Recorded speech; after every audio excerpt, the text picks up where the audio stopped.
Le genre de remarque spontanée que l'on fait quand on est fier de ses racines et assez à l'aise pour l'exprimer. Elle avait dit quelque chose comme « Mon grand-père a bâti cet empire à partir de rien. » Et elle s'était arrêtée là. Elle n'avait jamais donné de montant. Elle n'avait jamais cité de chiffres. Je m'en étais assuré car j'ai été prudent toute ma vie sur qui c'est quoi. Mais quand j'ai surpris Adrien Roche au téléphone dans le couloir de l'hôtel de Crillon à Paris, 3 jours avant que ma petite fille ne soit censée remonter l'allée de l'église, il a prononcé le chiffre. Il l'a dit calmement, comme s'il s'agissait d'une simple transaction, comme si ces 120 millions d'euros étaient déjà à lui. Je suis resté là, la main contre le mur, avec le cœur qui faisait quelque chose que je n'avais pas ressenti depuis le décès de mon épouse, une terreur froide et sourde qui commence dans la poitrine et se propage jusqu'à ce que le bout de vos doigts devienne insensible. J'ai 72 ans. J'ai dirigé une entreprise de transport et de logistique pendant 35 ans. J'ai négocié des contrats dans des salles remplies de gens qui voulaient tout me prendre. Et je ne me suis jamais senti manœuvré, pas une seule fois. Pas avant cet instant. Je m'appelle Jean-Pierre Lefebvre, et voici l'histoire de la façon dont j'ai failli perdre ma petite fille à cause d'un homme qui avait répété chaque sourire qu'il lui avait jamais adressé. Ma petite fille Léa a 31 ans. Elle est médecin généraliste à Bordeaux, le genre de docteur qui appelle encore ses patients par leur prénom et se souvient de ceux qui ont du mal à dormir. Elle a les yeux de sa grand-mère et l'entêtement de son père. Et elle a été, depuis le jour de sa naissance, la personne de cette famille pour laquelle je m'inquiète le plus. Non pas parce qu'elle est faible, mais parce qu'elle fait entièrement confiance et aime sans condition. Et d'après mon expérience, ce sont ces personnes-là que le monde essaie le plus durement d'exploiter. Elle a rencontré Adrien lors d'un gala de charité à Lyon il y a 18 ans de cela, enfin non, il y a 18 mois. Il lui a été présenté par une connaissance commune comme un entrepreneur dans la technologie. Des investissements de démarrage, comme il disait, ce qui est le genre de phrase qui signifie tout et rien à la fois. Il avait 43 ans, était bien habillé, s'exprimait avec douceur. Il avait le genre de visage qui inspire l'honnêteté. Je sais maintenant que ce n'était pas un hasard. Léa l'a amené pour Noël. Il a apporté du vin de grand cru, a posé à mon gendre des questions réfléchies sur son travail, a aidé à débarrasser la table sans qu'on le lui demande. Ma fille m'a appelé après et m'a dit « Papa, je pense que c'est peut-être le bon ». Je me souviens m'être tenu à la fenêtre de ma cuisine, regardant la pluie sur le jardin et ressentant quelque chose que je ne pouvais pas nommer. Pas tout à fait de la suspicion, plutôt la sensation de l'air avant un orage, calme, mais lourd. J'ai dit, laissons faire le temps. En février, ils étaient fiancés. Il a fait sa demande au jardin public de Bordeaux, un genou à terre parmi les fleurs printanières. Léa m'a envoyé une photo de la bague avant d'appeler qui que ce soit d'autre. J'ai regardé cette photo pendant longtemps. La bague était magnifique et manifestement très chère, ce qui a été la première chose qui m'a vraiment fait tiquer parce que, pour autant que je sache, les investissements d'Adrien n'avaient encore produit aucun revenu sérieux. J'ai appelé mon vieil ami Marc, qui a passé 30 ans comme expert comptable judiciaire avant de prendre sa retraite à Nice. Je ne lui ai pas dit pourquoi. Je lui ai juste demandé s'il pouvait discrètement vérifier un nom pour moi. Il a dit qu'il me redevait un service depuis 1998, et il n'avait pas tort. Donne-moi 3 semaines, a-t-il dit. Je lui en ai donné 4. Pendant ce temps, la planification du mariage a commencé, et elle a pris une ampleur qui m'a fait monter les larmes aux yeux. Léa avait toujours dit qu'elle voulait quelque chose de petit, la famille, les amis proches, peut-être 60 personnes au plus. Elle avait mentionné une fois qu'elle aimait l'idée d'une cérémonie en plein air, quelque chose de simple et de significatif plutôt que d'extravagant. Je l'ai cru parce que je la connaissais. Ce qui s'est passé à la place, c'est que la liste des invités est passée à 140. Le lieu est passé d'un jardin à Bordeaux à un château historique dans la vallée de la Loire. Le budget traiteur a doublé. Les arrangements floraux ont nécessité une consultation avec quelqu'un venu spécialement de Paris. J'ai regardé cela se produire sur 8 semaines, et chaque fois que je parlais à Léa, elle semblait légèrement étourdie, heureuse, mais étourdie, comme quelqu'un emporté par un courant et choisissant de profiter du voyage. C'était Adrien qui avait suggéré le château. Adrien qui connaissait quelqu'un dans l'événementiel. Adrien qui avait des opinions bien arrêtées et livrées avec assurance sur chaque détail d'un mariage qui était censé concerner 2 personnes commençant une vie ensemble. Et c'est Adrien qui a abordé le sujet de la holding familiale pour la première fois. Il ne l'a pas fait directement. Il ne faisait jamais rien directement. Je comprends cela maintenant. Il l'a fait à travers Léa. De la même manière que quelqu'un pourrait vous mettre des mots dans la bouche assez lentement pour que vous ne remarquiez pas qu'ils ne sont pas les vôtres. Léa m'a appelé un mercredi soir en mars et elle a dit très naturellement, Adrien se demandait, et c'est juste quelque chose qu'il est curieux de savoir, s'il ne serait pas logique maintenant que nous nous marions de mettre à jour la structure du groupement familial pour refléter cela. Je me suis assis. Refléter cela comment, ai-je demandé. Juste, tu sais, en l'incluant comme bénéficiaire. Finalement, il a dit que cela simplifierait les choses sur le plan juridique. J'ai choisi mes mots suivants avec une prudence extrême. C'est une idée intéressante, ai-je dit. Laisse-moi en parler à mon notaire. Je n'ai pas parlé à mon notaire. J'ai appelé Marc. Marc m'a rappelé 11 jours plus tard. Il m'a demandé si j'étais assis. Je lui ai dit que j'étais dans mon garage à Bordeaux, à côté de ma voiture, la porte fermée, parce que j'avais appris entre-temps que je ne voulais pas que quiconque surprenne cette conversation.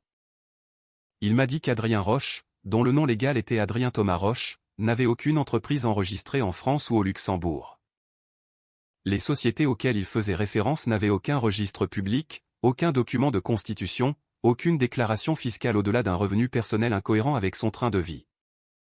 Il avait précédemment vécu à Lyon sous une identité professionnelle légèrement différente, même prénom, présentation différente, où il avait eu une relation sérieuse avec une femme nommée Isabelle Morel, la fille d'un promoteur immobilier. Cette relation s'était terminée brusquement quand le père d'Isabelle avait engagé un détective privé. Marc avait parlé au détective, qui était maintenant à la retraite, mais qui se souvenait bien du dossier. Adrien n'avait été inculpé de rien. Le père d'Isabelle avait choisi de gérer l'affaire discrètement pour protéger sa fille de l'embarras. Mais le détective avait documenté un schéma. La relation s'était accélérée de façon inhabituelle. Les conversations financières avaient commencé en quelques mois et Adrien avait tenté d'être inclus dans un compte d'investissement familial avant que la relation ne prenne fin. Il y avait aussi une femme à Lille, une ancienne collègue de Marc en avait entendu parler par un réseau professionnel, un nom différent utilisé par Adrien cette fois-là, mais le même mode opératoire. Cette femme avait 63 ans, était veuve et aisée. La relation avait duré 7 mois avant qu'elle ne comprenne ce qui se passait. Elle aussi avait choisi de ne pas porter plainte. Je suis resté dans mon garage pendant un long moment après que Marc a fini de parler. « À quel point es-tu sûr de toi ?» ai-je demandé. « Sur le schéma, dit-il, totalement. Sur la documentation légale, c'est mince. Il est prudent, Jean-Pierre. Il s'arrête toujours juste avant la ligne rouge. Jusqu'à maintenant, ai-je dit, jusqu'à maintenant. » Marc a acquiescé. Il n'a jamais visé quelqu'un de ce niveau auparavant. Soit il est devenu gourmand, soit il pense avoir trouvé sa meilleure proie à ce jour. J'ai remercié Marc. Je suis resté dans le noir pendant encore quelques minutes. Puis je suis entré, je me suis préparé un dîner, je l'ai mangé à la table de la cuisine et j'ai réfléchi à la façon de protéger ma petite fille sans la détruire au passage. Le plus dur a été de ne pas confronter Adrien immédiatement. Chaque instinct que je possède, 72 ans à bâtir quelque chose et à protéger ce qui compte, me disait de décrocher le téléphone et d'en finir. Mais j'ai appris, à travers des décennies d'affaires, de pertes et l'éducation particulière de voir les gens prendre des décisions sous pression, que lorsque vous bougez trop vite, vous donnez à l'autre personne le temps de réagir, de s'adapter, de trouver une histoire qui sonne mieux que la vérité. Adrien était doué pour les histoires. C'était toute sa compétence. Si je l'affrontais sans quelque chose d'irréfutable, il construirait un récit me présentant comme un grand-père dominateur qui ne pouvait pas accepter que sa petite fille grandisse. Il dirait les mots qu'il faut à Léa et Léa, parce qu'elle l'aimait et parce que l'amour rend protecteur envers la chose que l'on a choisie, pourrait le croire plutôt que moi. J'avais vu cela arriver à des gens que je respectais. Je n'allais pas laisser cela nous arriver. Alors j'ai attendu. Et pendant que j'attendais, je rassemblais des preuves. J'ai appelé le château dans la Loire et j'ai eu une conversation discrète avec la coordinatrice des événements qui a confirmé que la compte, un montant important, avait été payé par Adrien en utilisant un compte professionnel rattaché à un nom de société dont je n'avais jamais entendu parler. Je l'ai noté. J'ai demandé à mon avocat, Robert, de chercher tout ce qui était enregistré publiquement sous ce nom de société. Ce qui est revenu était une société écran immatriculée à Paris il y a 8 mois, à peine un an, avec Adrien listé comme seul administrateur et aucun revenu apparent, aucun actif ni historique d'aucune sorte. Une coquille vide. J'ai parlé à la mère de Léa, ma fille Catherine, très prudemment. Je ne lui ai pas tout dit. Je lui ai dit que j'avais quelques inquiétudes que j'examinais et je lui ai demandé d'être attentive sans poser de questions pour l'instant. Catherine me connaît depuis toujours. Elle a entendu ce que je ne disais pas, elle a hoché la tête et elle n'a pas insisté. Puis est venue la semaine du mariage. Nous sommes tous arrivés au château le mardi. Le mariage était le samedi. Le dîner de répétition était le vendredi soir dans un restaurant de Saumur qu'Adrien avait sélectionné, un magnifique vieux bâtiment en pierre de tuffeau avec des bougies sur chaque table et un salon privé qui accueillait exactement notre groupe. Le jeudi après-midi, j'étais seul dans le hall de l'hôtel quand j'ai vu Adrien entrer par une porte latérale. Il ne m'a pas vu. Il était au téléphone, se dirigeant rapidement vers l'ascenseur. Et alors qu'il passait devant l'alcôve où j'étais assis avec un café et un journal que je ne lisais pas, je l'ai entendu clairement. Il parlait d'une voix basse et sèche, la voix de quelqu'un qui termine une conversation, pas qui en commence une. Il a dit, c'est 120 millions. Oui. Le groupement familial doit être mis à jour avant la cérémonie ou le calendrier ne fonctionne pas. Je sais. Je sais cela. C'est pourquoi j'ai besoin que les documents soient prêts. Les portes de l'ascenseur se sont ouvertes. Il est monté. Elles se sont fermées. Je suis resté assis avec mon café et j'ai regardé le journal sans le voir. Et j'ai compris que le calendrier que je m'étais fixé venait d'être avancé. Il avait des documents préparés. Il avait quelqu'un d'autre d'impliqué, un nous dans cette conversation, pas un jeu. Ce n'était pas un homme qui avait des doutes. C'était un homme suivant un planning précis. Ce soir-là, au dîner avec Léa, Catherine et mon gendre Philippe, Léa a tendu la main sur la table et a serré la mienne. Elle l'a tenue un instant, pas de la façon dont on tient la main de quelqu'un à dîner, mais de la façon dont on la tient quand on est incertain de quelque chose. Je l'ai regardée et elle m'a regardé, et elle a dit doucement, juste pour moi, « Grand-père, est-ce que quelque chose ne va pas avec Adrien ?» J'ai gardé mon visage complètement immobile. « Pourquoi demandes-tu cela ?» ai-je dit. Elle a baissé les yeux vers la table. Il est constamment sur son téléphone. Et hier soir, j'ai trouvé un dossier dans son sac. Je n'espionnais pas. Je cherchais le chargeur, et il y avait des papiers dedans. Je n'ai pas compris, des trucs d'apparence juridique avec mon nom et ton nom dessus. Elle a marqué une pause. Je les ai remis en place. Je ne les ai pas lus correctement, mais je ne peux pas m'empêcher d'y penser. J'ai serré sa main en retour. J'ai besoin que tu me fasses confiance, ai-je dit. Peux-tu faire cela encore un jour? Elle m'a regardé longuement. Ma petite fille n'a jamais été naïve. Elle est médecin. Elle décode les gens pour gagner sa vie. Je pense que quelque part sous l'amour, les projets et la magnifique bague, elle avait déjà commencé à décoder Adrien et n'avait pas aimé ce qu'elle avait trouvé. Oui, a-t-elle dit. J'ai appelé Robert ce soir-là depuis ma chambre. Je lui ai dit ce que j'avais entendu dans le hall. Je lui ai parlé du dossier que Léa avait décrit. Il a confirmé ce que je soupçonnais déjà.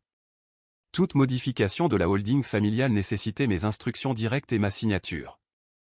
Personne d'autre ne pouvait initier le processus. Quels que soient les documents qu'Adrien avait dans ce sac, ce n'étaient pas des changements légitimes. C'étaient des faux où ils étaient conçus pour me forcer à signer quelque chose sous de faux prétextes, ou les deux.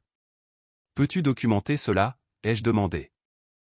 Si tu peux me procurer ces documents, a dit Robert, oui. Et cela devient une affaire pénale. Fraude, faux en écriture, potentiellement tentative de vol par escroquerie. On n'est plus dans le domaine civil, Jean-Pierre. Je lui ai dit d'être disponible par téléphone le lendemain. Puis j'ai appelé Marc et lui ai posé une dernière question. Avait-il le nom du contact à Lille, la femme qui avait choisi de ne pas porter plainte? Il a hésité. Je peux essayer. Aucune garantie qu'elle accepte de parler. Je comprends, ai-je dit. Essaie quand même. Vendredi, le dîner de répétition. Je suis arrivé tôt, comme je le fais toujours. J'ai parlé à Catherine en privé pendant 10 minutes avant que les autres n'arrivent.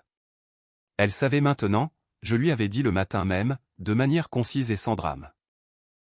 La façon dont on livre une information qui doit être suivie d'actes plutôt que traitée émotionnellement. Elle est restée très calme pendant que je parlais. Quand j'ai fini, elle a dit, « Qu'est-ce que tu as besoin que je fasse ?» c'est bien ma fille. Je lui ai dit de rester proche de Léa et de me laisser Adrien. Le dîner était charmant. Objectivement, la nourriture était excellente. La salle était chaleureuse. Les gens autour de la table étaient de bonnes personnes venues de loin pour célébrer deux êtres qu'ils aimaient. J'ai regardé Adrien faire le tour de la table, passant d'une personne à l'autre, attentif et charmant, riant au bon moment, touchant l'épaule de Léa d'une manière qui paraissait tendre. Il était remarquable dans cet exercice. Je pense qu'il l'avait probablement toujours été. Au milieu du plat principal, je me suis penché vers lui et j'ai dit doucement, « Adrien, est-ce que je pourrais te voler 5 minutes après le dîner ? Je voulais discuter de la question de la holding que tu as soulevée avec Léa. Je pense qu'il y a peut-être une solution. » Ses yeux se sont éclairés. Juste un instant. Juste assez. Bien sûr, dit-il. J'apprécierais vraiment cela, Jean-Pierre. Il m'a appelé par mon prénom. Il ne m'avait jamais appelé que monsieur auparavant. Cela m'a tout dit sur l'endroit où il pensait que nous en étions. Après le dessert, alors que les autres se dirigeaient vers le salon, j'ai conduit Adrien dans un petit boudoir attenant au couloir principal. Catherine est restée avec Léa. J'avais demandé à Philippe de garder les invités occupés pendant quelques minutes sans expliquer pourquoi, et Philippe, qui est marié à ma fille depuis 31 ans et sait quand ne pas poser de questions, a simplement hoché la tête et est allé servir un verre à quelqu'un. J'ai fermé la porte. Adrien était détendu, confiant. Il s'est assis en face de moi, a croisé une jambe sur l'autre et a affiché le sourire qu'il avait clairement répété devant des miroirs. Je veux commencer, ai-je dit, par te dire ce que je sais. Le sourire n'a pas bougé. Les gens expérimentés peuvent maintenir des expressions bien au-delà du point où la plupart des gens les laissent tomber. Je lui ai parlé de la société écran, de la compte pour le mariage, d'Isabelle Morel à Lyon, du détective privé que son père avait engagé, et de la femme à Lille dont Marc avait obtenu le nom l'après-midi même, une enseignante à la retraite nommée Brigitte Mercier, qui, quand Marc l'avait appelée, avait pleuré doucement et dit qu'elle s'était toujours demandé si cela arriverait à quelqu'un d'autre. Je lui ai dit que j'avais parlé à mon avocat, que je savais que les documents dans son sac n'étaient pas légitimes, que toute tentative de les utiliser constituerait une fraude au sens du code pénal. Je lui ai dit que j'avais déjà déposé un rapport à la gendarmerie le matin même. Cette dernière partie était vraie. Je veux être clair là-dessus. Contrairement à ce qu'un autre homme dans une autre situation aurait pu faire, je n'ai pas fait de marché. Je ne lui ai pas offert une sortie discrète en échange de sa disparition. J'avais déposé le rapport à 9 h du matin, avant le dîner de répétition, avant la conversation dans le boudoir, parce que j'avais décidé que protéger ma petite fille n'était pas suffisant. Que protéger Brigitte Mercier et Isabelle Morel et toutes celles qui viendraient après elles étaient aussi ma responsabilité. Adrien Roche avait compté toute sa carrière sur le silence des familles embarrassées. Je n'allais pas lui offrir le mien. J'ai regardé son visage pendant que je le disais. Le sourire a enfin disparu. Il n'a rien dit pendant presque 30 secondes. Puis il a dit, « Je veux appeler mon avocat. » « C'est ton droit, ai-je dit. Ton téléphone est dans ta poche. » Il s'est levé. Il était encore composé. Je lui accorde cela. Il était très calme, mais il y avait quelque chose autour de ses yeux qui n'était pas là auparavant. Quelque chose de calculateur, de recalibrage, cherchant l'angle qui n'existait plus. Je l'ai regardé trouver chaque porte et la trouver fermée. « Léa ne te le pardonnera jamais, a-t-il dit. Léa, ai-je dit doucement, m'a déjà demandé si quelque chose n'allait pas chez toi. Elle a trouvé le dossier. » Il a quitté la pièce sans un mot de plus. 2 officiers ont parlé avec Adrien à l'hôtel plus tard dans la soirée. Je n'étais pas présent pour cette conversation. Ce que je sais, c'est ce que Robert m'a dit dans les jours qui ont suivi. Les documents dans le sac d'Adrien comprenaient une lettre d'instruction forgée, prétendument de moi à mon gestionnaire de patrimoine, ainsi qu'un document de bénéficiaire modifié qui n'avait été exécuté par personne ayant l'autorité légale de le faire. La société Écran faisait également l'objet d'une enquête pour des activités à Paris antérieures à sa relation avec Léa. Adrien Roche a été inculpé. Les procédures sont en cours et je n'en dirai pas plus car c'est devant les tribunaux et parce que je ne suis pas intéressé par le spectacle. Je suis intéressé par le résultat. Léa ne m'a pas pardonné immédiatement. Je veux le dire clairement parce que je pense que c'est important. Elle était dévastée, non pas parce qu'elle défendait Adrien au-delà d'un certain point, mais parce qu'elle l'avait aimé sincèrement. Et la perte de quelque chose que l'on aime sincèrement, même quand cela s'avère être un mensonge, est toujours une perte réelle. Elle avait besoin de temps. Elle avait besoin de faire son deuil.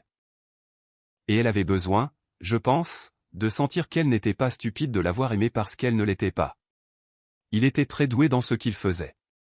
C'est ce qui le rendait dangereux. 4 mois plus tard, elle est venue me voir à Bordeaux pour un week-end. Nous étions assis sur la terrasse arrière, nous buvions du thé en regardant le jardin. Et elle a dit, « Je n'arrête pas de penser à toutes les choses que j'ai manquées. » « Tu ne les as pas manquées parce que tu étais naïve, » ai-je dit, « tu les as manquées parce que tu étais bienveillante. » Il y a une différence. Elle a réfléchi à cela pendant un moment. « Penses-tu qu'il ait jamais ressenti quelque chose ?» a-t-elle demandé. Pour l'un d'entre nous. Je pense qu'il a ressenti quelque chose, ai-je dit. Je ne pense juste pas que c'était ce qu'il t'avait dit que c'était. Elle a hoché la tête lentement, a entouré sa tasse de ses mains et a regardé l'horizon. Et je me suis assis à côté d'elle, reconnaissant d'une manière qui dépasse tout ce que je sais exprimer qu'elle soit là pour me poser cette question. Brigitte Mercier, la femme de Lille, m'a envoyé une carte environ 6 mois après tout cela. C'était une carte simple, de couleur crème, sans message imprimé à l'intérieur, juste une note manuscrite dans une écriture soignée et appliquée. Elle disait que lorsque Marc l'avait appelée pour la première fois et lui avait dit que quelqu'un avait pris l'affaire au sérieux, elle s'était assise à sa table de cuisine et avait pleuré pendant 1 heure. Elle disait qu'elle avait passé 2 ans à se demander si elle était en partie responsable. Elle disait qu'elle était heureuse de savoir qu'elle n'était pas la dernière. J'ai gardé cette carte dans le tiroir du haut de mon bureau. Je n'en parle pas beaucoup, mais j'y pense chaque fois que quelqu'un me demande pourquoi je n'ai pas simplement laissé partir Adrien discrètement, comme d'autres familles dans cette situation l'ont fait. Je pense à Brigitte à sa table de cuisine. Je pense au père d'Isabelle Morel qui a choisi le silence pour protéger sa fille et a, à la place, protégé involontairement Adrien. Je comprends pourquoi il a fait ce choix. Je n'ai pas fait le même. S'il y a quelque chose que je sais après 72 ans à bâtir, perdre, protéger et aimer, c'est ceci.